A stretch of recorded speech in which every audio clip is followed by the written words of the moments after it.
ফুটানি club? ফুটো রাতারাতি club বানিয়ে নামও দিয়ে দিল। হ্যাঁ গো পটুদা, আমি তো তোমাকে বলছিলাম, তুমি তো বিশ্বাসই করলে না।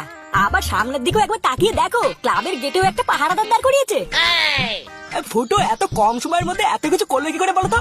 এত বড় ক্লাব, এত লোকজন, হাতে প্রচুর পাওয়ার না থাকলে তো এত কম সময়ের মধ্যে এত কিছু করা সম্ভবই না। তুই এখনো ফুটোকে চিনিস না রে কালু। ওকে দেখতে বাল ছেলের মতন হলে কি হবে, ও সব পারে। যেভাবেই হোক ফুটোর রাগ ভাঙিয়ে ফুটোকে আবার আমাদের বালছেলে ক্লাবে ফিরিয়ে নিয়ে যেতেই হবে। হ্যাঁ তুমি ঠিকই বলেছো পটুদা, তুমি চলো, তোমার সাথে আমি ফুটোকে গিয়ে বোঝাবো। কি চাই এখানে? আমাদের বন্ধু ফুটোর সাথে আমাদের কিছু জরুরি কথা আছে। ফুটোকে ভিতরে আছে, আমরা কথা বলেই চলে যাবো। না, এখানে তোদের বন্ধু ফুটো বলে কেউ থাকে না। এখানে যে থাকে সে হলো আমাদের গুরু ফুটো মস্তান, আর তার সাথে কোনো কথা বলা যাবে না। যদি তোরা নিজেদের ভালো চাস তাহলে এখানে দাঁড়িয়ে থেকে এখান থেকে ভাগ। এই চামচিকে, ভাগ মানে বাঞ্চ, তুই ভাগ কাকে বলছিস?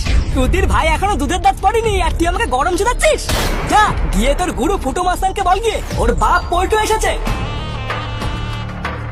এই ঝন্টু, এদের দিকে একটু খেয়াল রাখবি তো। দেখবি এই বালগুলো যেন কোনোভাবে ভিতরে ঢুকতে না পারে। দেখলা পল্টুদা, এদের ভাব চক্কর দেখলা? শালা কালকে যে সৌরে বাচ্চাগুলোকে ঠাপ দিয়ে ক্লাব থেকে তাড়িয়ে দিলাম, আজকে মনে হচ্ছে রাতারাতি সব সৌরে বাচ্চাগুলো ডানা গজিয়ে গেছে। হ্যাঁ তাই তো দেখছি।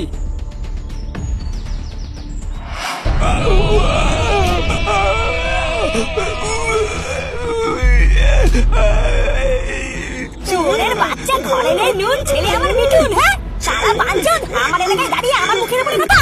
আজ কার আমি তোর এমন সেটা ভাঙবো তুই সারা জীবন মনে রাখবি। আমাকে ছেড়ে দে ফুটো, আমাকে ছেড়ে দে। ওখান থেকে ফুটো কাকে বলছিস? হ্যাঁ ফুটো কাকে বলছিস? ফুটো মস্তান বল, ফুটো মস্তান। এই পুরো ভাতার বাড়ির আজ থেকে একটাই বাপ, সেটা হলো এই ফুটো মস্তান, বুঝলি? এই ফুটো মস্তান।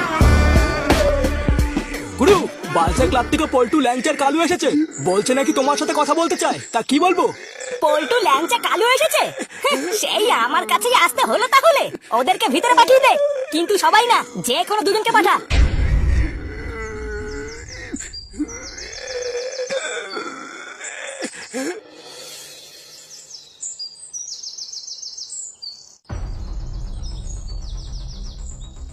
এই গিন্নি, আরে কই গো গিন্নি? হ্যাঁ বলো। এই তাড়াতাড়ি একটু এদিকে আসো তো। সারা সোনের বাচ্চাগুলো আমার মান সম্মান ভরা বাজারের মধ্যে পুরো পুঙা মেরে দিল। এই বুড়ো বয়সে আমি মানুষজনের সামনে আর কত নিচে নামবো? কি হলোটা কি? এত চিল্লামিল্লি করছে কেন? বলি লোকের চোখে এইভাবে আমাকে আর কত নিচে নামতে হবে বলো তো? তোমাদের জন্য তো দেখছি কয়দিন পর থেকে আমি লজ্জায় ঘর থেকেই বেরোতে পারবো না। উমা, এইসব আবার কি বলছো? কি হয়েছে কি আগে আমাকে সেটা তো খুলে বলো। কি হয়েছে মানে? লেওরা তোমার ছেলে কোথায়? ডাকো ওই সুরে বাচ্চাকে, ডাকো, তারপরে আমি